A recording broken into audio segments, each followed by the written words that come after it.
किसी ने सही ही कहा है कि गधा गधा ही होता है। आज की कहानी भी कुछ ऐसी ही है। एक गधे के मालिक ने एक खूबसूरत बालों वाली बिल्ली भी पाली थी। मालिक उसके नाज उठाता था और उसे हाथ से खाना खिलाता और अपनी गोद में सुलाता था।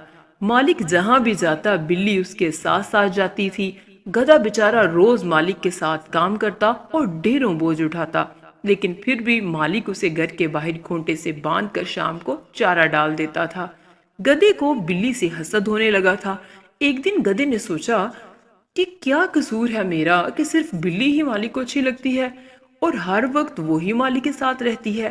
काम तो सारा मैं करता हूँ, लेकिन वो बिल्ली मालिक की लाडली बनी हुई है। बस फिर क्या था, गधे ने अपनी चाल बदली और बिल्ली की तरह उछलने कूदने लगा और घर के अंदर दाखिल होकर बिल्ली की तरह मालिक की गोद में चढ़ गया कि इससे मालिक खुश हो जाएगा। लेकिन मालिक गधे को अपनी तरफ बढ़ता देखकर डर गया। उसे लगा कि गधे ने उस पर हमला कर दिया है। वो गुस्से से चिल्लाया कि पागल हो गए हो, भागो यहाँ से, और उसे मार मार कर बाहर निकाल दिया। गधा वहां से भाग गया और बाहर खूंटे के पास जाकर रोने लगा कि इस मार से तो मैं पहले ही अच्छा था।